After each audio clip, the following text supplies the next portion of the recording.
Okay, so here's the Boler Scamp camper. This is actually a Boler camper with Scamp decals. It's restored, I would say about over the past 5 years.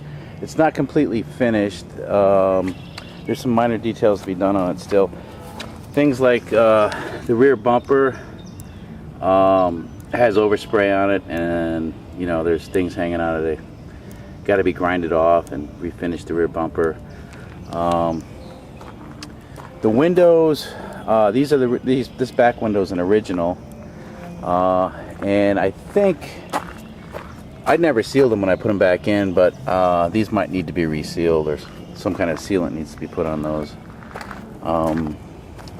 This window in particular, this one leaks. This one's brand new. I don't know why it leaks. The gasket material I used that was recommended, I don't know if you can see it, started oozing out on the bottom. I think the window is just not sealed correctly, or I put it in upside down. I don't know, but this one leaks a little bit in the rain. Let's take back up a little bit. Now on the front, the same thing. I don't know what you call that, the A-frame or whatever. That has overspray on it from when the camper was painted, and this really needs to be repainted. Looks like crap. In the ad, it says the camper doesn't come with a battery, and it doesn't come with a battery box either. This is a special battery thing that goes with a special generator that's not included with the camper. So you'll have to get a battery and battery box. The trailer lights, they're all brand new, and there it is. I'll put this in a protective covering. Since this isn't painted yet, I didn't finish putting the protective covering on the harness, but it's all there. It's just like this here, where it's just kind of taped temporarily. So the trailer lights work on this. Let's see, side of the camper.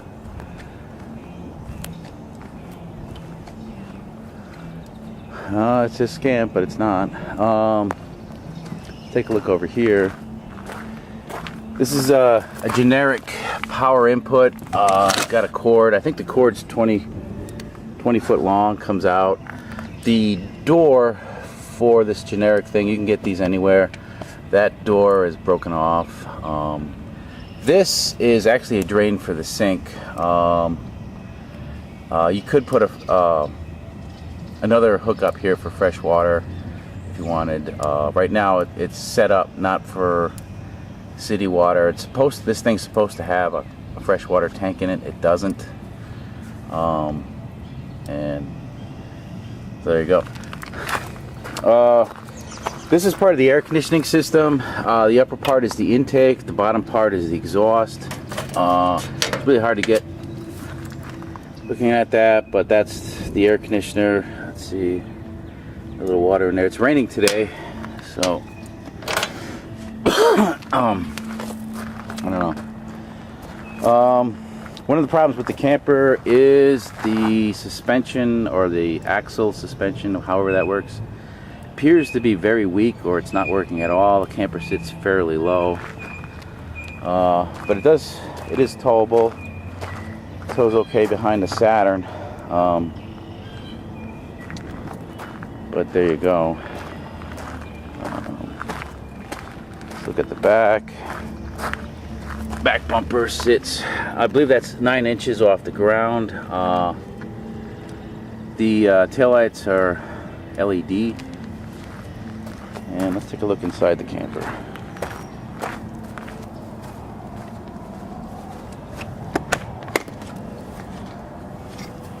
Okay, first of all, the door was repaired. Stand by. Well, it's going to be hard to shoot that. Anyways, the door was repaired. And as you can see, the inside of the door is not finished.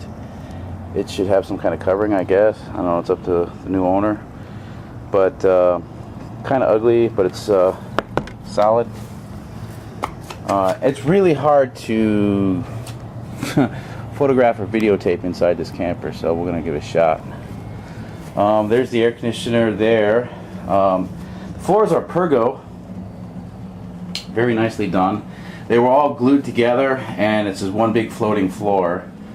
So no problems with warpage or splittage or separation. Let's go inside. Let's look at this thing first. So the original bunk bed couch that was here was replaced with a 2-seat dinette. And this table, of course, comes out. I guess if you had to, you could take the table out and build a special thing to go across and make another bed over here. But, you know, that's up to you. This camper is made for 2 people, and that's it. Alright, so that switch, it's a remote control switch. It turns on, when the camper's plugged into AC power, that turns on all the power for the camper. I've never mounted the switch, but I guess you can mount it, I don't know, over here or whatever. I just leave it laying around, and whenever I want to turn the power on, I just hit that. There's also another switch over here, and that turns on some more lights. I forget which ones. Okay, so these seats for the dinette, this one here comes off, and there's a porta potty there. It's never been used. I bought that porta potty at a garage sale for $5, I think, and I've never used it. It sits there. I think it's possible to use it in here, depending on, I don't know. It's kind of cramped, I guess. The flushing mechanism is hard to use. I tried manipulating it, and so you'd have to figure that out, because it's in the front of the toilet. The flushing valve's down here, and I don't know how that would work, but anyways, it does have like a porta potty storage, and if you thought about it, you could probably make it work. Alright. There's one of the AC outlets. There's the other one, and I believe there's under the bed. There's another outlet for other stuff. Okay, let's go over to this. Under this lid, cover, whatever, that's the transfer switch. Oh god, what a mess. Anyways, that's the transfer switch, the fuses, and all that. This is for transferring from shore power to DC power or battery power. Right now it's set up for shore power. If you want to run it on battery, flip it over like that and it runs on battery. When it's on shore power on this side, there's a power supply down there that provides all the 12 volts. So all the 12 volt accessories work on shore power. Yeah, so there you go. And all this cabinetry work, custom made. I think there's over 200 hours of cabinetry in this camper. It's all been covered with very expensive Formica, very nicely done, professionally done. This stuff was difficult to do. It's precision. I do metal work, so this is all done to precision of a metal worker, not a woodworker. So it's very tightly done. Of course, there's a sink. The sink's pretty much big enough to wash your hands and brush your teeth. That's all I intended it for. I'm not a camper type person. I don't know what you need a sink for in a camper, but maybe other things. It's hand operated. Just pump it, and it supposedly brings water out. But that's not hooked up. It's a real easy hookup, but there's no freshwater tank.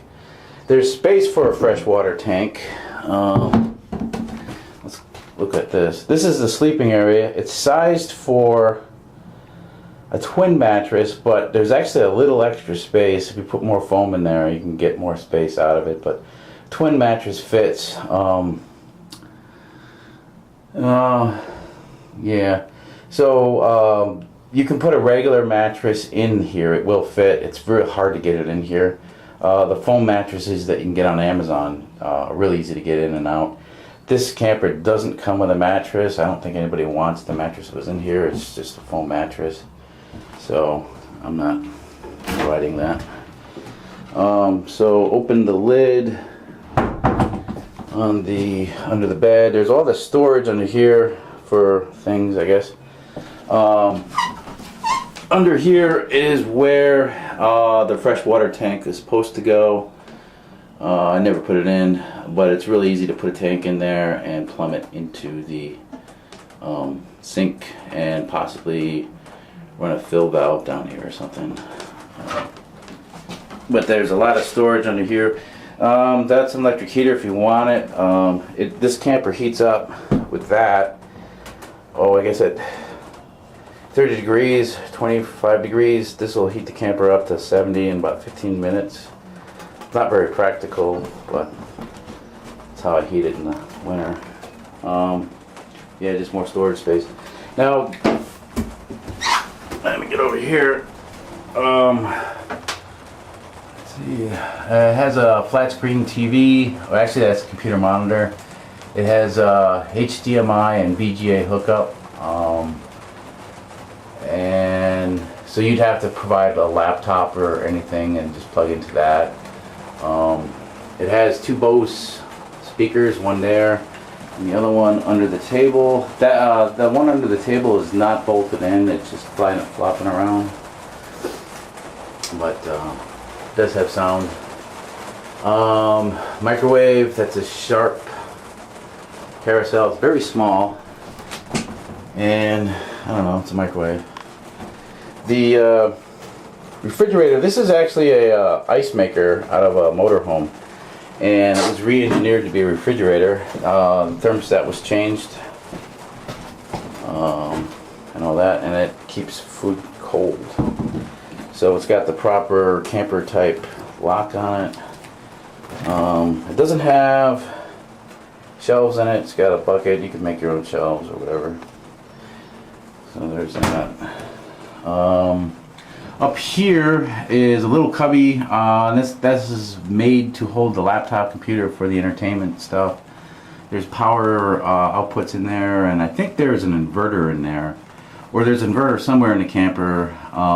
But anyways, when you run this thing on 12 volt or battery power, the inverter will power your computer and TV or the monitor. But I'm not sure where I put the inverter. I think it's not hooked up right now, but there's I believe there's a 12 volt power plug in there for that. I don't remember. Like the lights are LED and 12 volts and all that. Let's see, here's one of the 12 volt accessories, power plugs and switch for the LED lamp. I believe there's another power. No, doesn't appear to be. I don't know, I think there was a couple of 12 volt, I can't remember, power outlets in this camper that I put in. Here's one of the things that probably needs work. These are the original cabinets. The doors look kind of funky, so it doesn't really go with the rest of the camper. That'll be your problem. The original stove is gone, and there you go, there's no stove. I think that's 3/4 inch thick plywood with black formica on it with oak edging. I'm gonna check under there real quick. Hang on. Yep. Okay, and then let's see if we can go under there. Looks like there's plenty of room if you actually wanted to add a cooktop to the camper, but that'll be your problem. Okay, that's 5,000 BTU air conditioner. I think that's about 5 years old now. Works okay. It's just a generic store-bought air conditioner. I think these sell for about $100. So nothing special about that. And let's see, this fan here runs on 12 volts. So if you're on battery power, or if you have the transfer switch switched over, this will work. And let's see. Oh, this window here was glued into position and shimmed. I never took the shims out, so it might need, I don't know, might have to bolt that in or something. I don't think that one leaks. I think that one's fine.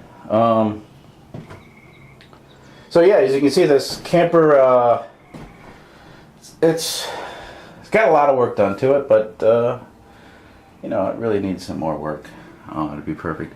Oh, the original headlining material. This is a soft, I don't know, soft insulated stuff, and you can see what the factory seams are. Originally, they had some kind of cover over that. You can't buy that anymore. At least the stuff that Scamp sells is not really any good.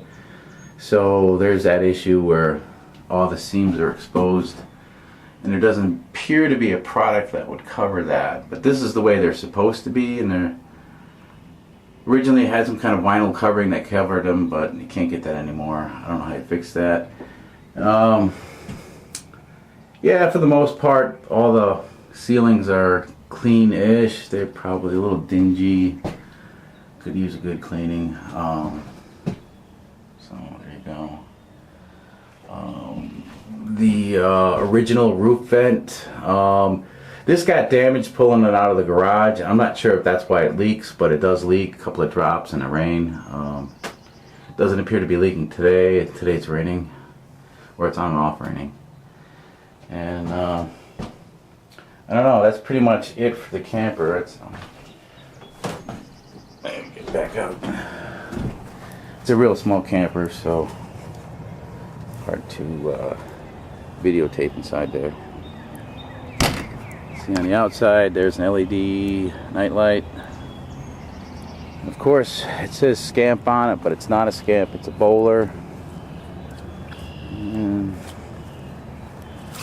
see, that's pretty much it. So here you go.